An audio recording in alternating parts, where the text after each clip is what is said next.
आज खाटूश्याम पदयात्रेचा 13वा दिवस.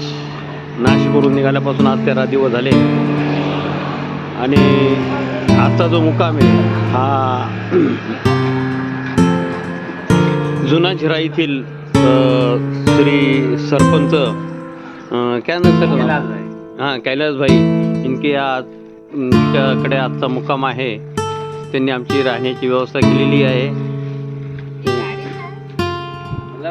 रोडच्याच किनारी आहे, आपलं आहे.